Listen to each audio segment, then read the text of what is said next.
केंद्र या संघ में उपराष्ट्रपति का पद बहुत ही महत्वपूर्ण है। अनुच्छेद 63 के अंतर्गत उपराष्ट्रपति के पद की व्यवस्था की गई है। उपराष्ट्रपति का पद जो है कहाँ से लिया गया है, तो उपराष्ट्रपति का पद अमेरिका देश से लिया गया है। अनुच्छेद 64 के अंतर्गत राज्यसभा के सभापति के रूप में कार्य करेंगे। उपराष्ट्रपति राज्यसभा के सभापति के रूप में कार्य करेंगे। इसका वर्णन अनुच्छेद 64 के अंतर्गत किया गया है। उपराष्ट्रपति का निर्वाचन आनुपातिक प्रतिनिधित्व प्रणाली के अनुसार एकल संक्रमणीय मत पद्धति द्वारा होता है। उपराष्ट्रपति का निर्वाचन गुप्त मतदान द्वारा होता है। कभी कभी एग्जाम में प्रश्न आता है कि उपराष्ट्रपति के पद का वर्णन किस अनुच्छेद में किया गया है, तो इसका आंसर होगा उपराष्ट्रपति के पद का वर्णन अनुच्छेद 63 के अंतर्गत किया गया है। निर्वाचक मंडल। उपराष्ट्रपति के निर्वाचक मंडल में लोकसभा के सदस्य, राज्यसभा के सभी सदस्य और मनोनीत सदस्य जो राष्ट्रपति द्वारा मनोनीत किए जाते हैं वो भी सम्मिलित होते हैं। परंतु इसमें विधानसभा और विधान परिषद के सदस्य शामिल नहीं होते हैं। परंतु ये राष्ट्रपति के चुनाव में मनोनीत सदस्य मतदान नहीं करते हैं, लेकिन ये उपराष्ट्रपति के चुनाव में मनोनीत सदस्य मतदान करते हैं। कभी कभी एग्जाम में प्रश्न आता है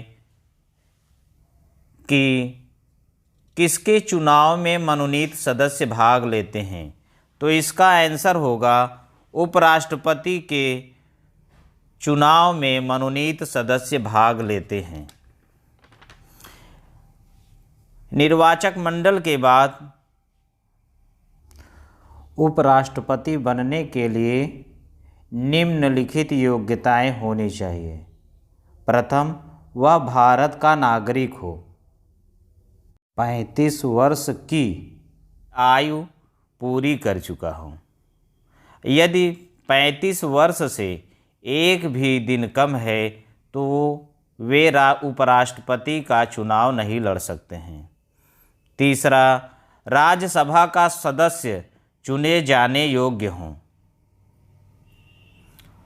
और चौथा है, वे किसी लाभ के पद पर न हों।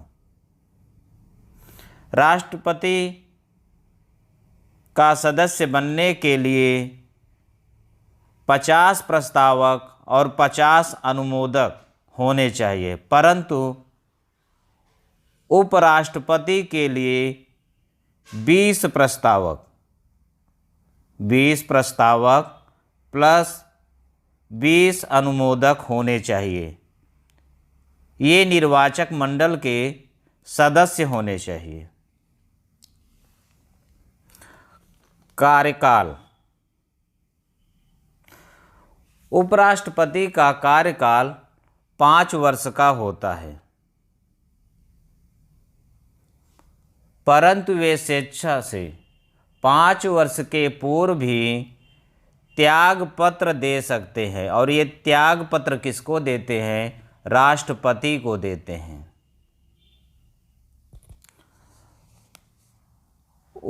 राष्ट्रपति को हटाने के लिए महाभियोग का प्रस्ताव लाया जाता है, परंतु उपराष्ट्रपति को हटाने के लिए महाभियोग का शब्द प्रयोग नहीं किया जाता है।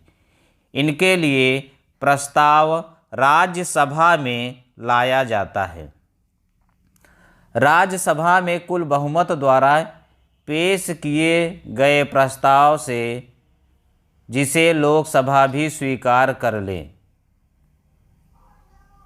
यदि लोकसभा 2/3 बहुमत से इस प्रस्ताव को स्वीकार कर लेती है तो उसी दिन से उपराष्ट्रपति अपने पद से हट जाते हैं। परंतु यह प्रस्ताव लाने की सूचना उपराष्ट्रपति को 14 दिन पूर्व ही देनी होती है।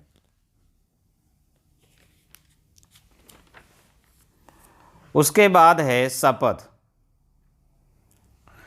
राष्ट्रपति जो है उपराष्ट्रपति को शपथ दिलाते हैं। यहाँ से भी एक प्रश्न बनता है कि उपराष्ट्रपति किसके समक्ष शपथ ग्रहण करते हैं, तो इसका आंसर होगा राष्ट्रपति के समक्ष शपथ ग्रहण करते हैं।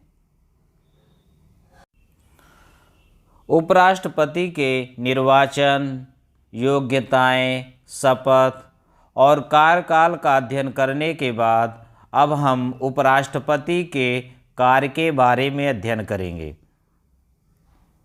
उपराष्ट्रपति के 2 कार्य होते हैं। प्रथम, उपराष्ट्रपति राज्यसभा के पदेन सभापति होते हैं।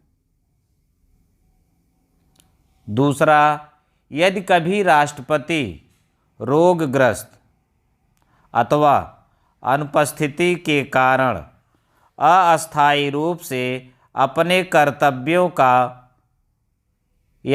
कर्तव्यों को पूरा करने में असमर्थ हैं, तो उपराष्ट्रपति उनके स्थान पर कार्य करेंगे। इस प्रकार अनुच्छेद 70 के अंतर्गत उपराष्ट्रपति के कर्तव्यों के पालन का वर्णन किया गया है। उपराष्ट्रपति सिर्फ 6 माह के लिए राष्ट्रपति का कार्य करते हैं। यदि उपराष्ट्रपति के चुनाव संबंधी कोई मुद्दा विवाद का कारण बनता है तो उसका निर्णय सुप्रीम कोर्ट में किया जाता है।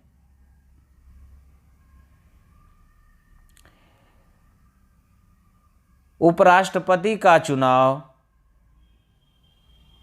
चुनाव आयोग द्वारा ही कराया जाता है। यदि किसी विधेयक या प्रस्ताव के पक्ष और विपक्ष में समान मत आने पर उपराष्ट्रपति अपना निर्णायक मत देते हैं।